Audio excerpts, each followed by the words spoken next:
Eips, rapidinho aqui, ó. Você já conhece nosso irmão mais novo? O Plantão Cervejeiro é o primeiro podcast de notícias cervejeiras do Brasil, trazendo um formato dinâmico e direto ao ponto para te manter sempre por dentro do que rola no mundo da cerveja. Toda terça-feira tem episódio novo no seu agregador de áudio favorito. Dá o play e fique atualizado.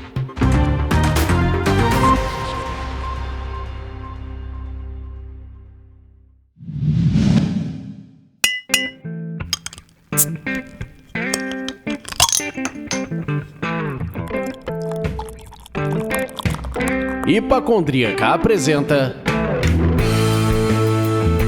Surra de Lúpulo. Oi pessoal, bom dia, boa tarde, boa noite! Eu sou Ludmilla, mais conhecida no Instagram como Hipacondríaca, e hoje é o 11º programa dessa série que é um desbunde de conhecimento. Cada cerveja, uma história. Mas eu vou deixar o Henrique apresentar qual vai ser a cervejaria da vez, porque ele tem, digamos, lugar de fala. Lugar de fala. Alô, Lloyd, Henrique Boaventura, e é melhor porque é daqui. E dessa vez a gente vai falar sobre essa cerveja bairrista, essa cerveja no export, inclusive, né? Não foi feita para exportação, porque no final das contas, né, o Rio Grande do Sul, aparentemente, para algumas pessoas, é outro país. Alô, salve, salve! Aqui é Gabriel e hoje nós vamos testar o limite do nativismo gaúcho de Henrique Boaventura. Que perigo, Brasil, que perigo!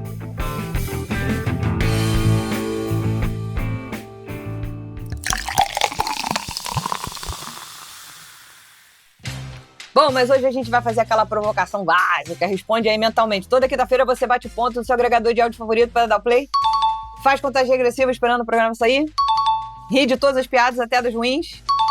Se as respostas foram sim, então pronto, você já foi completamente seduzido e seduzida pelo Surra de Lúpulo. Agora que tal chegar junto e fortalecer ainda mais esse projeto para garantir que ele continue no ar? Que pode ser que não fique, não sei, não posso garantir nada mais. Ao virar nosso mecenas, você entra no nosso grupo de WhatsApp exclusivo, participa do clube de vantagens com descontos em cursos, cervejas, eventos e ainda concorre a brindes e mimos especiais. Bora fazer parte dessa comunidade cervejeira? Acesse apoia.se/surradilúpulo e garante seu lugar. Agora, jovem, se o bolso tá vazio, o dinheiro tá curto, temos somente uma merreca, você ainda pode nos ajudar de outra maneira. Bora compartilhar o link desse episódio com alguém que também curta cerveja, história e dar boas risadas com o momento piada nosso aqui no programa. Então, não se esqueça de nos avaliar também na sua plataforma de áudio favorita. 5 estrelinhas no Spotify, Apple Podcasts, Deezer e outras plataformas fazem uma diferença enorme pra gente e o melhor, pra você é de grátis. Contamos com você pra fazer o Surra de Lúpulo chegar cada vez mais longe. Agora, depois de tudo isso que a gente já falou, passou o chapéu pedindo apoio, o Henrique falou que tem como ajudar de graça, tá bom, eu vou te dar mais uma opção pra você poder contribuir com o Surra. E aí, você vai me perguntar, como, Lud, como posso ajudar? Como posso ajudar? Bebendo cervejas. E aí vocês dirão, mas isso a gente já faz. Não, meus amigos, aqui a gente tá falando de comprar e consumir cerveja de quem ajuda o Surra de Lúpulo a se manter no ar com a casa arrumada. Sabe quem? A Stannis, que não só produz rótulos incríveis e de altíssima qualidade, mas também vai além, proporciona experiências completas, com seus bares próprios e um e-commerce que entrega a cerveja do Oiapoque ao Chuí. E o melhor, quem está nos ouvindo pode aproveitar o cupom SDL12 para garantir 12% de desconto em qualquer produto que está no site. Então, www.stannis.com.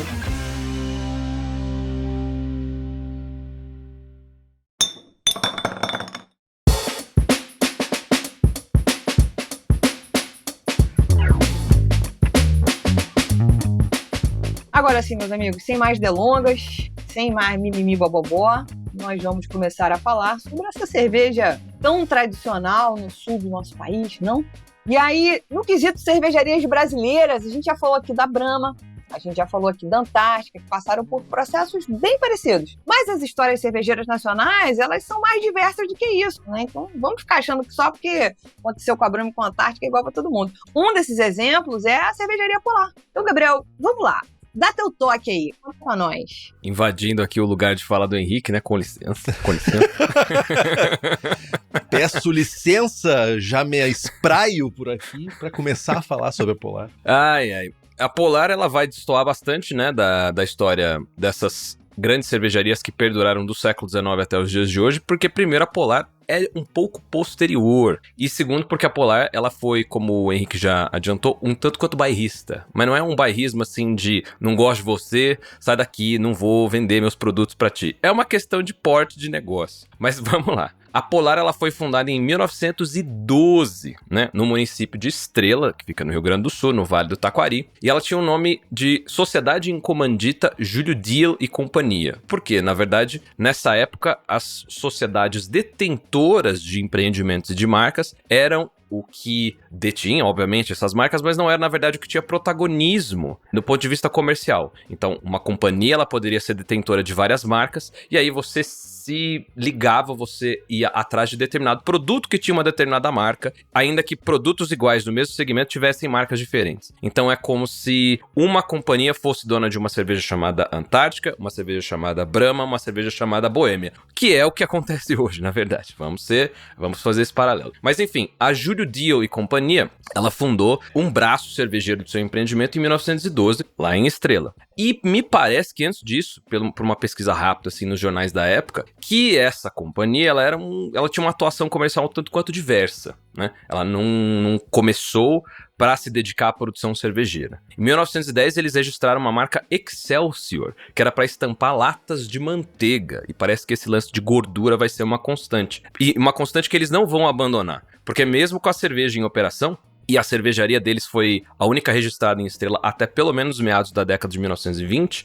O Júlio Diel, ele é listado em jornais, em almanacs, essas publicações que vão compilando essas iniciativas industriais e comerciais de cada lugar, que eram bastante úteis, e nessa passagem do século XIX para o século XX, eles vão pegar detalhes muito apurados de pequenas cidades pelo país. Então, por exemplo, eu conheço de iniciativas cervejeiras de Batatais, da década de 1880, graças a um desses almanacs, que é específico ao estado de São Paulo. Mas aqui são almanacs que saem, inclusive, no Rio de Janeiro, na capital, e que estão dando conta de Estrela no Rio Grande do Sul. E aí, nessa época, mais especificamente entre 1917 e 1918, o Júlio Diel, como titular dessa companhia, que tem outros sócios, ele é listado como um negociante de secos e molhados, aí de uma forma mais abrangente, então ele podia ter muito bem um armazém. E ele também é listado como titular de uma fábrica e refinaria de banha. Então, transitando aí por esses insumos domésticos, com a propriedade dessa iniciativa cervejeira que, sob o seu guarda-chuva, vai ter marcas diferentes, mas também com esses outros comércios, né? Então, ele não era um cervejeiro de ofício, digamos assim, alguém que... a biografia dessas pessoas, ela meio que se perdeu, né? Não se tem muitos detalhes, até porque é uma companhia cuja história é diferente da preservação documental, pelo menos nessa primeira metade do século XX, mas parece não ter sido um cervejeiro de ofício que jogou todas as suas fichas nesse negócio, né? E por isso também acontecerá uma certa dança das cadeiras, mas nós já chegaremos lá. E nessa época, ele tinha alguns rótulos distintos, mais distintos por nome do que por tipo, mas nesse primeiro período ele produzia uma cerveja chamada Aurora. Então aqui a marca de cerveja Aurora, que pertence a Júlio Diel e Companhia. Uma outra que é marca, mas também é estilo, que era uma Bock Beer, que tinha até um bode, assim. Eu acho que o Henrique comentou num outro episódio da simbologia desse bode, por que ele acaba aparecendo, né? Da cidade de Einbeck, na Alemanha. Ah, muito bom. E uma outra cerveja cuja marca era Cometa. Então, uma iniciativa, né, um grupo de sujeitos fazendo várias coisas ao mesmo tempo. Mas, né, como pouca manteiga num grande pedaço de pão, às vezes você se estica e acaba não dando muito certo. Uma coisa que eu queria comentar rapidamente, Gabriel, é sobre a cidade, né, de Estrela e Lajeado. Ela, só numa história recente, triste, foram duas cidades muito afetadas pelas enchentes. E o que é interessante, se você for visitar via Google Maps a região, você vai ver que a fábrica da Polar, que ainda tem a fachada lá na cidade de Estrela, ela é na beira do rio, que era usado para fazer o transporte dessas cervejas aqui. Então, numa época que a navegação era muito rica ainda aqui no Rio Grande do Sul, em algum momento foi muito usado aqui no Rio Grande do Sul a navegação, não mais hoje em dia com tanto afinco, mas era bem focada em ter um lugar próximo do lugar de transporte principal, que era o rio. Me esqueci o nome do rio agora. É o Vale do Taquari, né? Então imagino que seja o Rio Taquari. É o Rio Taquari, é isso aí. Uhum. Aproveitar a intervenção do Henrique para fazer uma observação aqui. O sobrenome Diel é do Daniel, que é dono da Narcose.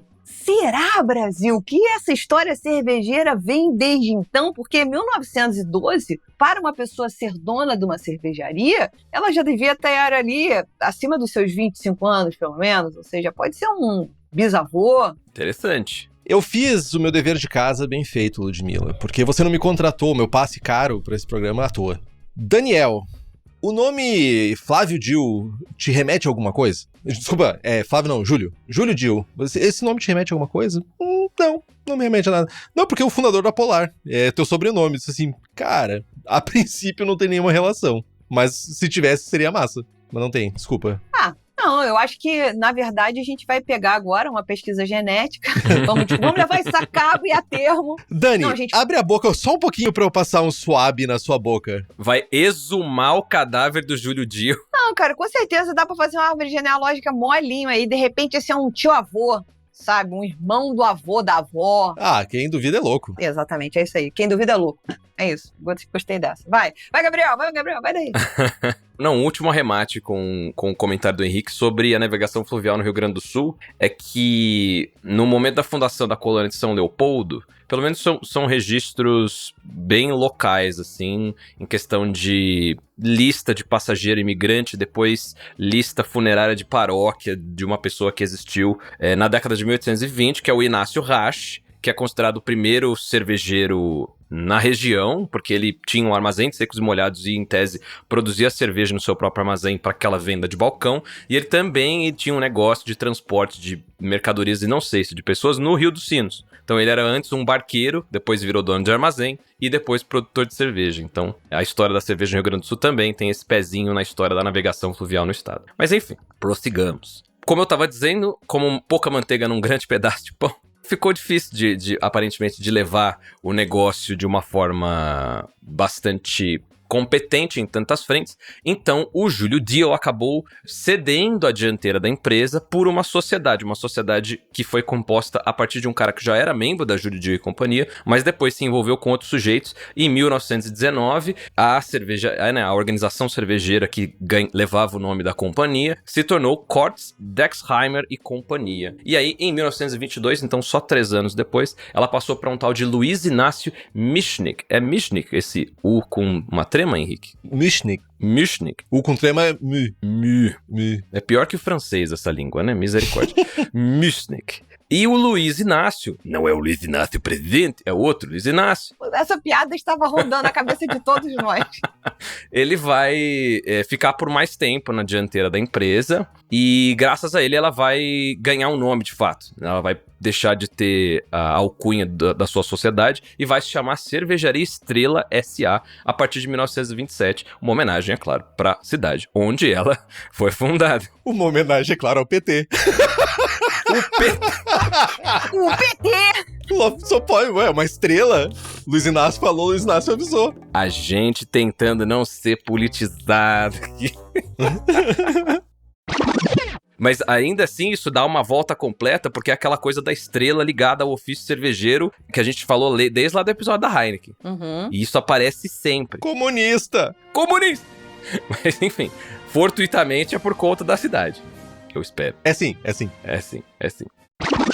O Luiz Inácio, então, ele vai ficar à dianteira da cervejaria de 1922 até o falecimento dele, em 1935. Mas não existia um corpo de sócios para tomar a dianteira dessa empresa e acaba sendo uma transmissão de titularidade para a própria família dele. E aí quem fica a cargo da cervejaria é a esposa dele, a viúva, a Amália, e as filhas dele. Então é um componente familiar totalmente feminino que vai assumir essa cervejaria. E eles vão renomear o negócio, primeiro como Fábrica de Cerveja e depois como Cervejaria Estrela, Viúva, Luiz e Michnik. E tem um lancezinho interessante de comentar dessa alcunha de viúva de tal, porque desde a promulgação do Código de Comércio, o primeiro Código de Comércio do Brasil, no tempo do Império, isso acho que em 1850, você teve a possibilidade de que viúvas herdassem os negócios de seus maridos para não perder uma viabilidade financeira na vida, para continuar sustentando seus filhos, uma coisa que antes não podia. E você vê em várias iniciativas cervejeiras, algumas até bastante notórias, como a cervejaria do Augusto Kremer em Juiz de Fora, em Minas Gerais, por exemplo, que vão, em algum momento, passar pela gestão das viúvas. Então isso, desde a segunda metade do século XIX até essa primeira metade do século XX, é bastante comum. Isso vai aparecer, inclusive, nos nomes das sociedades, das organizações que vão gerir uma porção de cervejarias pelo país. A Antártica acho que foi assim também, se eu não tô enganado. Naquele livro que eu li, que eu me esqueci o nome agora, acho que fala sobre isso. Ah, que legal. Eu não lembro desse trecho por lá, porque aquele livro, né, é um grande desfile da moda caralho, né? Falei mal dele num evento que eu fui em Belo Horizonte, inclusive. Falei mal dessas produções que só querem bait pra vender livro, mas não se comprometem com o negócio bem escrito. Mas enfim, se os autores tiverem ouvido, paciência. Meu e-mail está aí em algum lugar pra vocês virem brigar comigo. Paguem pra gente cancelar esse programa.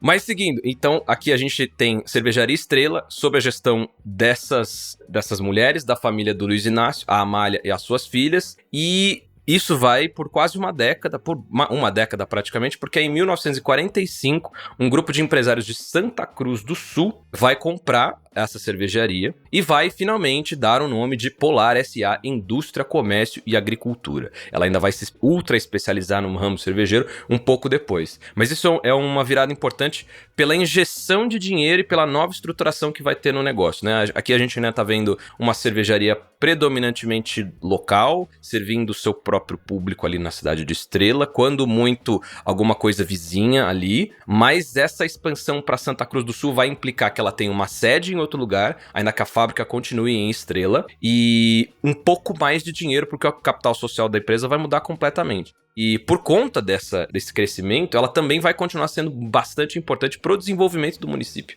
Vai chegar um ponto que ela vai ser responsável por praticamente dar uma razão, um sentido comercial e industrial para a cidade, vai estar empregando muita gente, vai estar colaborando muito com as receitas do município em si. E isso vem dessa virada em 1945, que é também quando ela passa a ser conhecida pelo nome que a gente já conhece até hoje. Uma breve curiosidade que eu me deparei fazendo pesquisa é que existia uma outra cervejaria Polar antes. Existe uma cervejaria Polar na Venezuela, mas enfim. Ainda existe, eu acho. Ainda existe.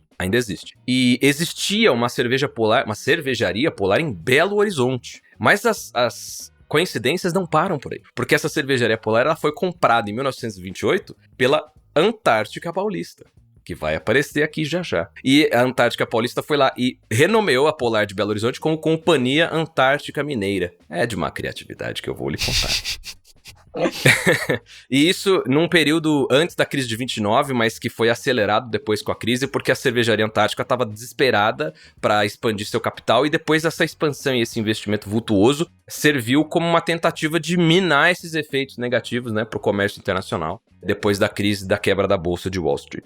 Mas então, na nossa cronologia, estamos aqui bem no pós-guerra, e é no pós-guerra, no pós-Segunda Guerra Mundial, que a Polar, de fato, vai despontar. E essa aquisição pela empresa Santa Cruzense vai fazer com que, se em 1945 a produção girava em torno de 610 mil garrafas anuais, 3 anos depois ela já estava na casa de 1.100.000 garrafas. E aí, em 1962, que é na ocasião do cinquentenário da cervejaria, né, pensando na data de fundação lá do Júlio Deal, ela batia quase 13 milhões de garrafas anuais. Então, é um crescimento substancial. E também isso é refletido na percepção qualitativa da cidade em relação à cervejaria.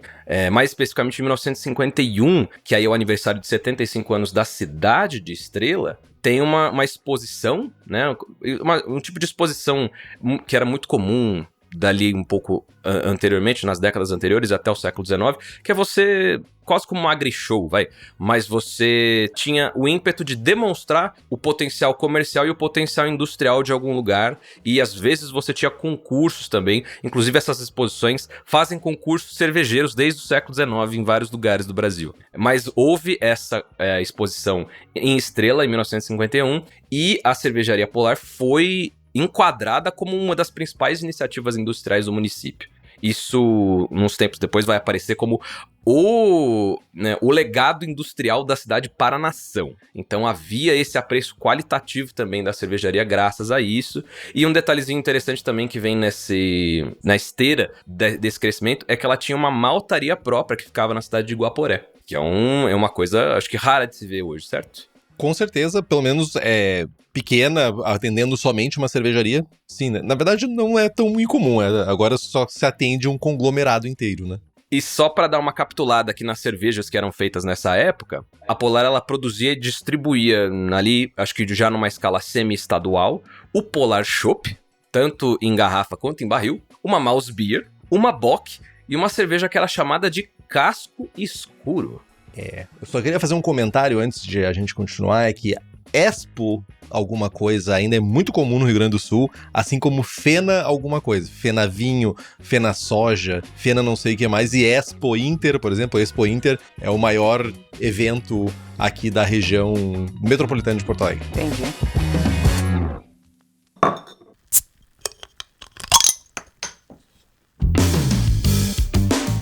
Então, aí pegando essa coisa do casco escuro que o nosso querido Gabriel nos trouxe, você pode explicar por que essa ideia, casco escuro? Se foi importante? Explica pra nós. Antes de adentrar, eu tenho uma dúvida se é usado comumente, Brasil afora, a palavra casco como recipiente vazio de cerveja ou de garrafa ou de vinho. É comum isso? Tipo, ó, pega os cascos lá pra gente trocar por cerveja. Eu também. Na infância, principalmente. Eu conheço como casco desde mais novo, inclusive vasilhame retornável de Coca-Cola. É tudo casco. É, casco. Então, a geração mais nova parou de ouvir justamente pela ausência de retornabilidade dessas coisas. Antigamente a gente... Que retomou agora, né? Devagar, mas enfim, antigamente você tinha que ter casco em casa para poder comprar cerveja, né? Você tinha que ter casco para comprar Coca-Cola. Aí depois isso migrou pra long neck, pra lata e deu uma modificada e estão tentando voltar novamente. Acabou, né? Acabou essas coisas engraçadas da vida. Mas aparentemente, ou pelo menos nas tentativas, né, de recompor a história da marca, dizem que foi a Polar, a cervejaria Polar, que massificou o uso de garrafas âmbar no mercado cervejeiro nacional, né? Numa pesquisa rápida, inclusive, uma pesquisa num lugar que eu não conhecia, que o Gabriel compartilhou comigo. Como é que é o nome do lugar que a gente tava pesquisando, que tu mandou lá, que depois eu me diverti muitos tempos depois? É a Hemeroteca Digital da Biblioteca Nacional, é um repositório de jornais antigos digitalizados que você consegue fazer pesquisa por uma leitura OCR, né? Tem todo o texto dessas páginas de jornal reconhecidos e você consegue buscar por palavras-chave. Eu queria ressaltar a vergonha de não ter a Zero Hora lá, que é um jornal grande de circulação aqui no Rio Grande do Sul. É uma vergonha. É que não é questão nem de vergonha, é questão às vezes de direito autoral. Vergonha. Então o jornal ele ainda detém os direitos autorais dos seus números, então esses acervos eles só ficam restritos aos assinantes. Com a Folha é assim, com o Estadão é assim, com o Globo é assim. Tudo vergonha. E aí eles não estão na hemeroteca, por exemplo. Mas essa pesquisa, a gente encontrou referências anteriores a uma Brahma de casco escuro, que meio que a gente coloca em xeque essa questão do pioneirismo da Polar. Mas, né, aqui, como é outro país, pode ser que tenha uma diferença de legislação de um país para o outro, né? De todo modo, tem uma propaganda de 56 que divulga as supostas vantagens da cerveja de casco escuro e dá bons pontos pra gente entender um pouco melhor isso. No jornal Diário de Notícias de Porto Alegre, o anúncio diz: a cerveja casco escuro é sempre saborosa porque não sofre a ação da luz. Sua garrafa âmbar preserva o prazer de beber a melhor cerveja. Gente, eles já sabiam disso em 56 e a gente tá tendo que repetir isso tudo agora. Vai piorar, Lud. Vai vir um número mais antigo, mas calma aí. E só pra arrematar, parece que a Polar, em 62, abraçou mesmo esse pioneirismo, né? Ou pelo menos suposto pioneirismo do casco escuro, porque fez uma propaganda do tipo: Polar criou, a nação inteira consagrou. Ou a cerveja mais cerveja do Brasil. Acontece que esse vasilhame âmbar já era utilizado por outras cervejarias e servia como um termo que dava diferencial, né?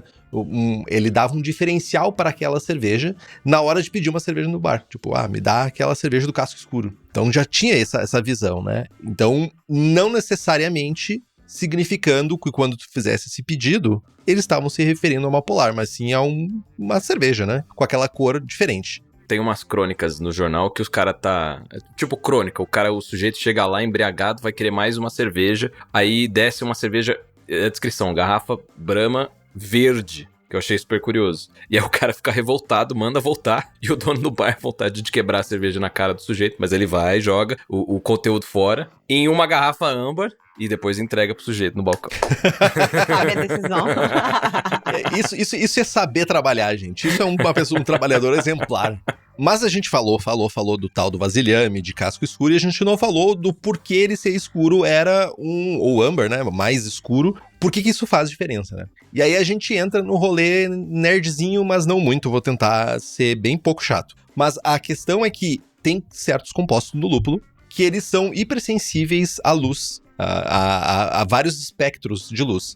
E quando essa cerveja, que para quem não sabe, boa parte, para não dizer todas as cervejas, elas vão lúpulo na sua composição, a luz, ela inicia uma fotooxidação, ela começa uma reação de fotooxidação e cria uma desgraça de composto chamado 3-metil-2-buteno-1-tiol, também conhecido como MBT, que é uma substância que tem um cheiro terrível de gambá. Inclusive, ele é considerado um dos piores cheiros, né? É considerado, tipo assim, o cheiro mais marcante que não tem quem goste, por assim dizer. E, Lud, tu falou sobre 1956 ser remoto, né? Uhum. Já se conhece esse efeito desde pelo menos 1875, quando Carl Lindner, Dr. Carl Lindner, criador da unidade de medida Lindner para cor de malte. Desculpa, não é Lindner, não é... Carl Lindner, ele criou a unidade de poder diastático, Lindners. E ele já viu que já tinha um pepelepil nas garrafas de cerveja que ficavam expostas ao sol.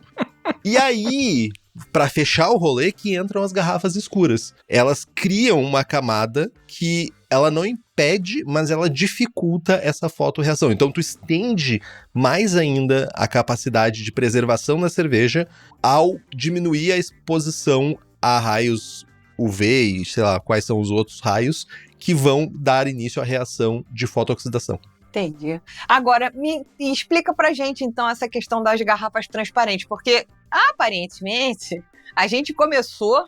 Gente, como a vida é porra de ciclo mesmo, né? Era tudo em garrafa transparente, a Brahma na garrafa verde, Brasil. Por essa Heineken não esperava. Você achando aí, ó? Porra. Quem copiou quem? Exatamente, foi o ovo ou a galinha que veio primeiro. Então explica essa história da garrafinha transparente. Se já sabia que era ruim, por que a gente tá bebendo Corona na garrafa transparente hoje? Sol. Essa é uma excelente pergunta. Essas garrafas transparentes, sim, elas são muito mais fotossensíveis, porque basicamente não tem barreira de proteção. Mas as cervejas atuais, hoje em dia, que são feitas usando garrafa transparente, aí Corona, Amstel, acho que também faz isso, não pagam a nós, mas enfim, não vou ficar lembrando de todas, elas usam um produto chamado Tetra ou Hexa Hop, que é basicamente, esses produtos, eles são modificados, eles são produtos de lúpulo, para substituir a adição de lúpulo, porque não sabe, a gente coloca geralmente em cerveja, são os pelletzinhos, gente, parece umas comidinhas de coelho, que é basicamente um cone de lúpulo que passa por um processo de pelletização que fica parecendo uma comidinha de coelho. Mas eles usam um extrato que ele é já pré-isomerizado e ele não sofre a ação da luz. Então tu pode usar uma garrafa transparente que não vai ter a reação de fotooxidação dos compostos de lúpulo que levam à presença do pepelepil na garrafa. Tchau! Não vai ter numas, né? Não pode achar que tudo faz milagre, né? Porque tem uma galera que empilha as garrafas de cerveja no próprio mostruário do supermercado, na janela da frente da loja. Com uma lâmpada fluorescente junto. Não, e com aquele pôr do sol gostoso atravessando as cervejas, assim. Mas aí isso vai acelerar outros processos de envelhecimento e de oxidação, mas não necessariamente a reação que desencadeia no gambazinho. Então, teoricamente, a Heineken não tem mais cheiro de gambá, porque tem o Tetra Hop. Eu nunca senti esse cheiro de gambá na Heineken, eu juro pra vocês que eu nunca senti esse cheiro. Entendi. Brasil, o Henrique é a única pessoa que nunca sentiu, mas vamos deixar ele assim também? Deixa ele. Que exagero, gente. Tá tudo bem, tá tudo bem. Que exagero. Tá tudo bem. Bom, passada essa polêmica, que aparentemente nunca deixará de ser polêmica, né? Começou em 1875, passamos por 1956, estamos aqui em 2025 falando de garrafa verde, transparente, âmbar, casco escuro. Puta que pariu. Mas só um ponto. A existência do fenômeno não é tão polêmico, né? A polêmica é você tentar convencer as pessoas de que alguns defeitos são ruins, né? As pessoas, às vezes, por um repertório, elas acabam gostando de coisas que são ruins. Ué. Aí a polêmica é o que é bom, o que é ruim de fato. Como é que é o nome daquele tubarão podre que eles comem lá nos países escandinavos? Eu sei o que é, eu não me lembro o nome, mas fica fermentando em amônia, né? Porque o corpo dos bichos é cheio de amônia. Exato. Bom, gente, aí vocês elevam, a gente faz uma abinha, vocês vão lá pra tubarão azedo, não sei aonde. Enfim, vamos voltar pra terra. Desculpa. Pra gente continuar aqui pra entender mais a história da cervejaria em si, a gente já sabe que a Polar é mais uma marca do portfólio da Ambev. Quem não é, Brasil? Não, eu não sou Ambev! Mas teve todo esse crescimento aí no meio do século, então vamos lá.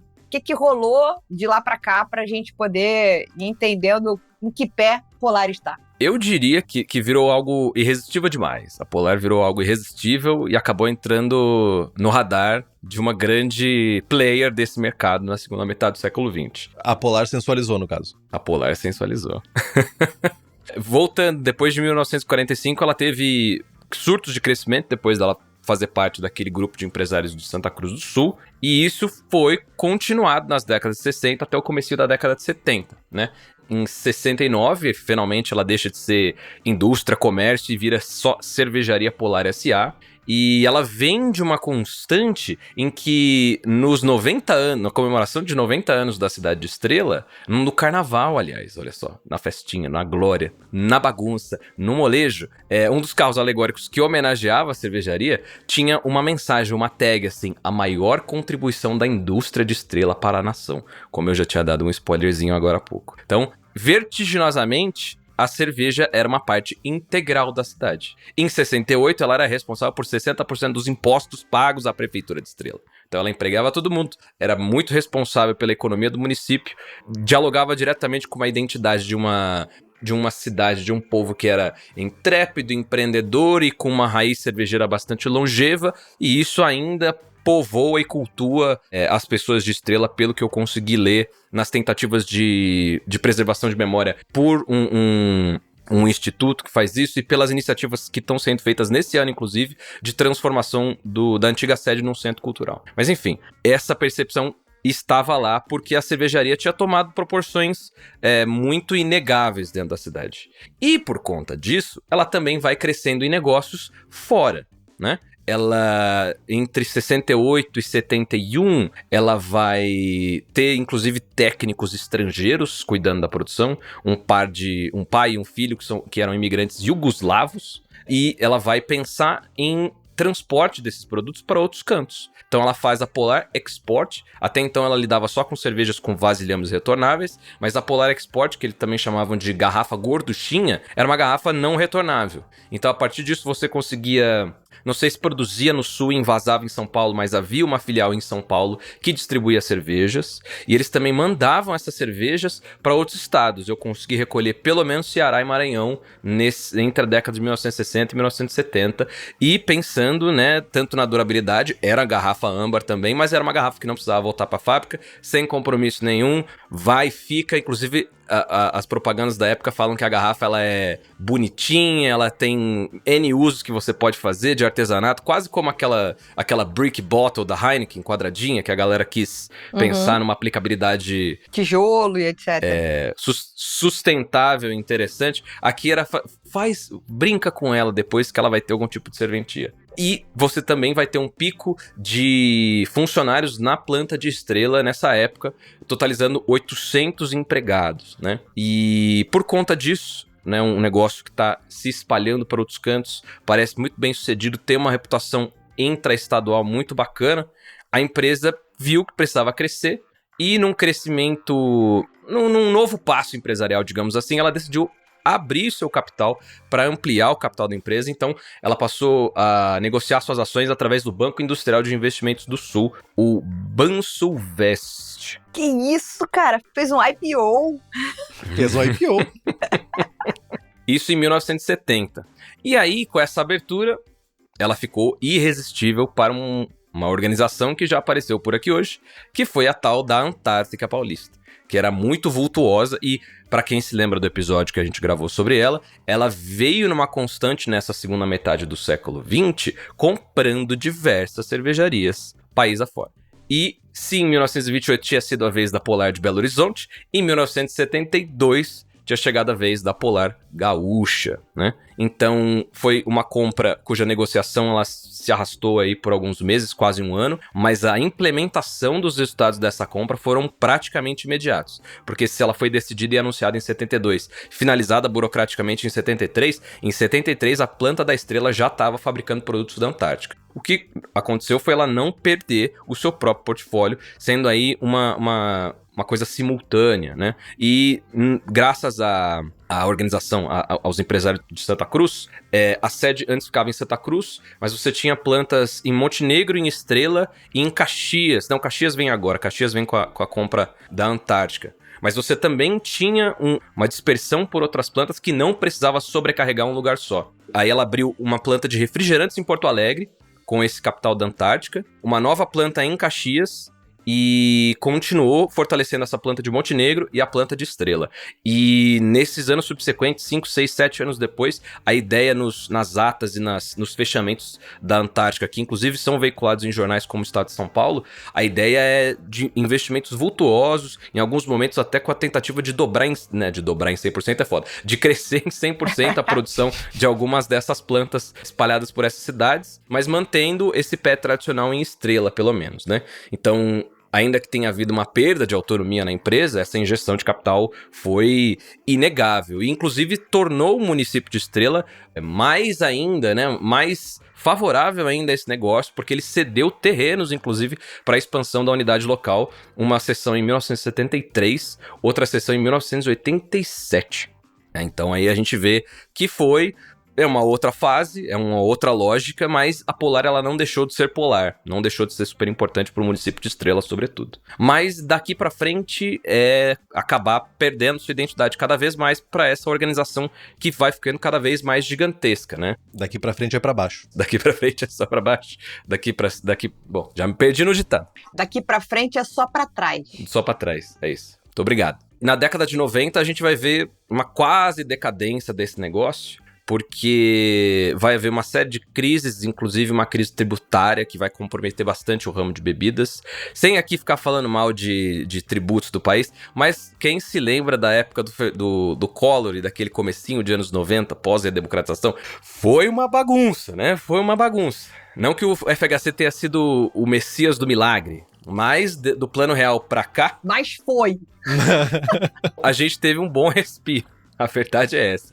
E aí, apesar de um aperto bastante significativo no começo dos anos 90, com o Plano Real e o governo do FHC, depois disso, pelo menos, a Polar voltou a uma saúde financeira interessante, inclusive triplicou seus lucros entre 94 e 95. Então, voltou a funcionar sob aquele arranjo. Mas a questão é, aquele arranjo da Antártica Paulista estava para mudar, né? Hoje a gente sabe que em 1999 foi anunciada a fusão com a Brahma, uma fusão que inclusive passou por uma análise burocrática dentro das instituições estatais que foi muito complicada, era inclusive para a Skol ter saído daquele guarda-chuva, porque senão, na época, isso era considerado a configuração de um monopólio, o que não deixou de ser, de certa forma. Né?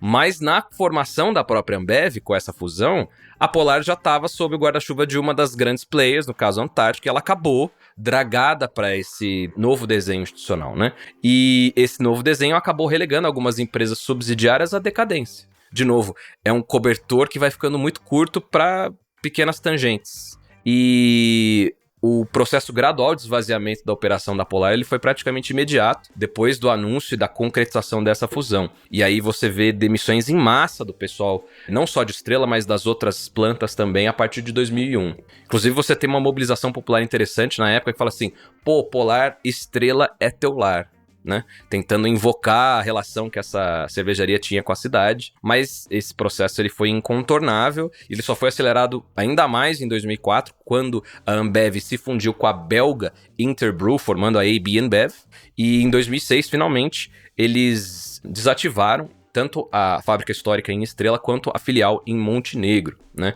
Hoje, a Polar ainda segue sob o portfólio da Ambev, mas ela não é produzida mais lá. Ela tem... Eu não sei, Henrique, como ela é... Qual é o lastro dela em questão de venda, como ela é propagandeada aí no Sul, porque ela é uma cerveja que evoca o gaúcho, né? Uma identidade gaúcha o tempo todo. As cores dela são as cores da bandeira do estado, enfim. Mas eu não sei até que ponto é só narrativa, porque ela foi completamente descaracterizada, né? Sob esse guarda-chuva da Ambev. Então, primeiro, é uma visão totalmente pessoal, assim, mas na minha juventude, Polar não era uma coisa comum de se ver no supermercado, por exemplo, para comprar. Lembrando que eu moro na região eu morava na região litorânea, onde eu moro agora, e não era uma coisa tão comum, mas eu me lembro de um período onde houve muita propaganda da Polar, tipo, a Polar é daqui. Uhum. É boa porque é daqui. E daí, tipo, tinha muita veiculação na televisão, propaganda em jornal, propaganda em supermercado até mesmo. Tipo, é daqui e até depois veio a Polar no export, né? Uhum. Que daí é aquela visão de que, tipo, ela é só do gaúcho, ou da gaúcha, né, no caso. Mas eu não tenho números pra... Procurei números, mas não vi representatividade de mercado da Polar. Vou tentar achar aqui, mas aí vai ser bem difícil. Mas impressão pessoal mesmo, assim, Não, tem pra vender no supermercado, é comum, mas eu diria que não tem um destaque maior do que outras marcas de cerveja, sabe? Entendi. Tem pra vender, tu vai ver, vai achar lá no supermercado, mas não é o destaque maior, não é a cerveja, pelo menos o que eu vejo o pessoal consumindo, não é o que mais sai, por exemplo. Eu ia perguntar se não tinha essa coisa barrista, do tipo, se você tá num lugar que tem Polar, você vai beber Polar, em sendo aí do sul, né? Se você tá num lugar que não tem, aí tá bom, posso beber qualquer outra coisa. Eu achei que pudesse ser alguma coisa parecida com isso. Não me lembro de ter visto nenhum caso assim, sabe? Ah, vamos beber porque é Polar. Inclusive, bom, deixa assim.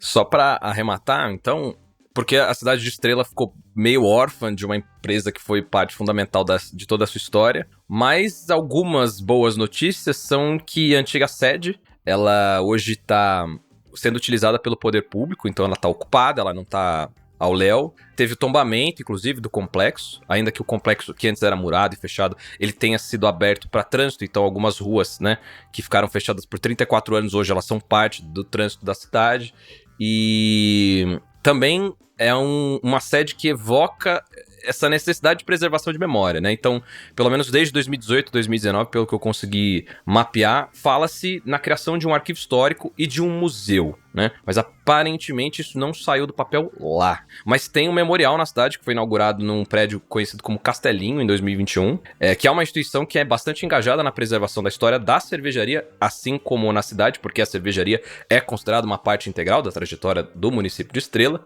E ela também contou por muitos anos com a coordenação do Ayrton Engster dos Santos, que é um funcionário público e um historiador, não sei se ele é historiador de formação ou um historiador diletante, um historiador orgânico, um historiador prático, digamos assim, mas é um grande divulgador dessa história e qualquer pesquisa rápida que você fizer sobre a Polar, ele vai ser um nome que vai aparecer bastante, inclusive nas redes sociais dele, ele é um cara que divulgou muita coisa legal, tinha acesso a esse centro de memória e publicizava foto, publicizava, inclusive, gravações de áudio, de jingles antigos, uma coisa super legal, que inclusive eu vou incluir no blog post também. Ah, legal. E este ano, a prefeitura anunciou a intenção de transformar a antiga fábrica num centro cultural. Um centro cultural para ser frequentado pela população, inclusive ter uma parte gastronômica, enfim. É um lance para...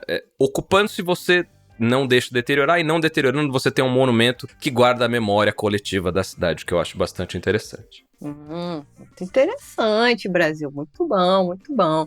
Eu acho legal essa coisa da preservação da história, apesar da gente sofrer um bocado aqui no Brasil com essa falta de cuidado com a preservação da história, ou por desinteresse de quem comprou depois, né? Porque rola um apagamento completo, né? Será que estão guardando a história da Colorado? Será que guardaram a história da Vals? Será que guardaram a história da Eisenbahn? Enfim, a gente tinha que perguntar pro Juliano Mendes, por exemplo, que tá aí agora fazendo queijo. Mas enfim. Particularmente, Lud, aqui no Sul, houve em conversas, em algum momento, conversando até com meu pai, que ele trabalhou na fábrica da Brahma no centro de Porto Alegre, a fábrica que hoje é um shopping total em Porto Alegre. E ele falou que, tipo, chegou um momento que a vontade de crescer e da cidade, de Porto Alegre, de se modernizar era tão grande que eles simplesmente iam expulsando tudo que era coisa antiga, destruindo prédios e fazendo isso na urge de se modernizar, sabe? De estar mais à frente do seu tempo, porque aqui no Sul sempre teve essa visão de atraso, né? De estar atrasado referente ao centro do país. E por muito tempo foi um rolê assim, tipo, prédio histórico, prédio histórico é mais fácil construir um outro prédio aqui mais novo. Vai lá, destrói o prédio histórico. Especificamente a fábrica da Brahma foi um milagre ter salvo ela. Entendi. Brasil. Bom, pra gente ir caminhando para a parte final do nosso programa, vamos agora passear pelo portfólio da Polar, assim, desde os tempos de independência até o momento Ambev. Henrique, o que você traz para nós nesse momento? Trago. Não consigo ser legal que nem vocês, assim. Eu me sinto muito deslocado nesse programa, gente, porque o povo fala nos linguajar que eu não manjo. Antes de virar Polar, quando ainda era a fábrica de cerveja Estrela, da viúva Amália e do Luiz Inácio, a cervejaria produzia a cerveja viva, que era uma clara com preço ao alcance de todos. Lembrando que a gente já falou isso de outras cervejarias, que a Antártica também tinha uma cerveja que era mais acessível, mais barata, era 3 linhas, se eu não estou enganado. A Brahma também. A Brahma também era barata, a normal e a mais premium, né? A topzera. Tinha uma cerveja que se chamava de cerveja Estrela tipo Pilsen, que era o carro-chefe, que era a cerveja clara, mais comum. Tinha as cervejas pretas, que seriam do tipo Bock, né? Uma de nome Iris e outra de nome Combate. E uma cerveja escura das senhoras, que possivelmente, estamos assumindo aqui, seja uma Mouse Beer, que é a cerveja mais doce do portfólio, geralmente, das cervejarias aqui. Fora refrigerantes e águas gasosas saborizadas, que também eram fabricadas. Aí, no tempo da Polar SA, como o Gabriel já mencionou, a gente vai encontrar a Polar Chopp, em barril ou em garrafa, a Casco Escuro, que talvez fosse uma cerveja Pilsen, mas só com um vasilhame diferente, e por esse vasilhame diferente, talvez tenha uma qualidade diferente final do produto. A Malzbier, a Bock, que é cerveja escura, e a outra cerveja mais adocicada, e as bebidas não alcoólicas. Aí, na gestão da Antártica, os produtos passaram daí a ser produzidos, esses mesmos produtos, nas unidades gaúchas da Polar, né? E, sob a gestão do guarda-chuva da Ambev, a gente tem hoje a Polar Export, que é uma lager clara, mais do mesmo, por assim dizer, e a Puro Malte Gaúcho, que supostamente é feita com 3 grãos de cevada produzidos no Rio Grande do Sul e o resto vindo de outros lugares.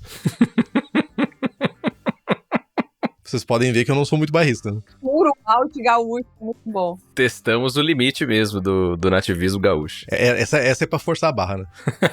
É isso aí.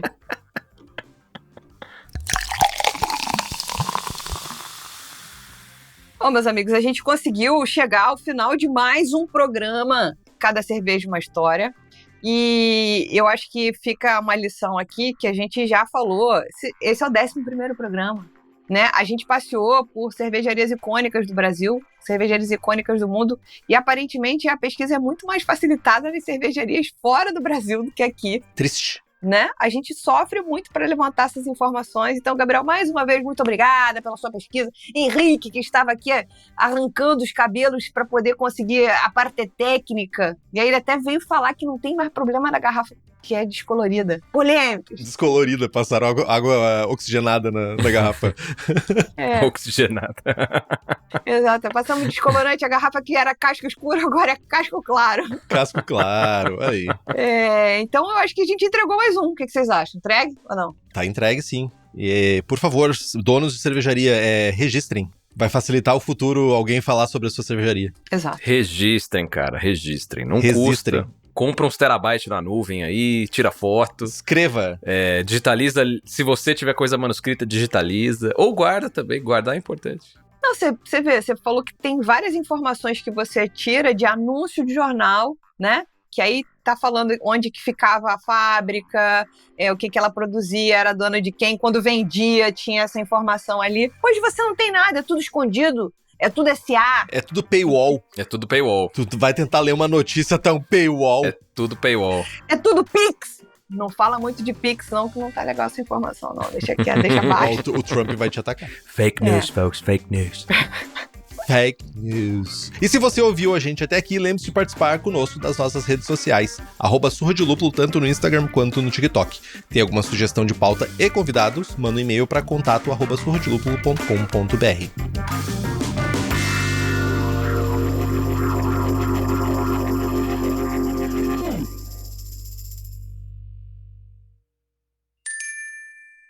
Beba local, beba com moderação.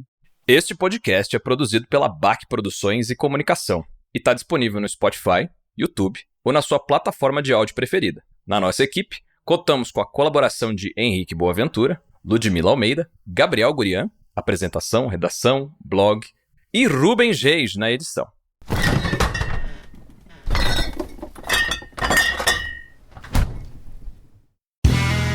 Este podcast foi editado por Play Áudios.